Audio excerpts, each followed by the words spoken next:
The next thing on being an athlete while I'm wrestling is being able to move.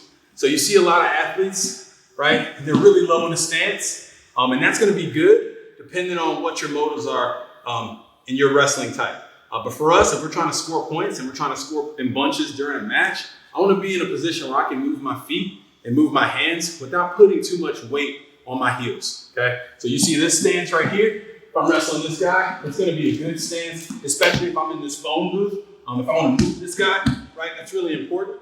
But when I'm relaxed, I actually want to stay in a position where I'm not really on my heels too heavily, okay? So I'm going to be able to move my feet light on my toes. If this guy gets me guessing, I can recover quickly, where if I'm on my heels, my movements are a lot clunkier, and I don't want to get caught up.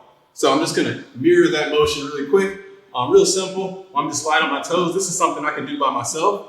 Moving right here. Again, there's a misconception in wrestling where you have to be really low and in your stance. I think there's a time and place for everything.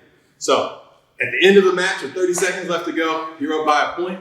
Be solid, be down, be ready, be in position. But that doesn't accommodate for across the board. In the beginning of the match, when I'm trying to expose this guy's weaknesses, trying to get this guy tired, I don't want to stay in this position where I'm actually going to get fatigued. So I'm going to be a little bit more relaxed with my legs, not putting too much tension down. Again, we talk about being in an athletic position where my chest is over my knees, right? Where I'm leaning forward here. My head is going to be in the way.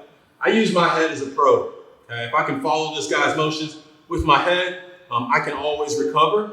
And if I'm light on my feet, then I can move to that angle. I can exploit his weaknesses. If this guy attacks me, I can move to that angle and attack him. We're going to work on some of that stuff later, but really important to be really relaxed in my stance, again, so I can have movement here. So movement is going to be huge, right? If I can fake and keep this guy guessing, if I'm going from high to low, moving from side to side, I think that's a really great way of being an athlete while you're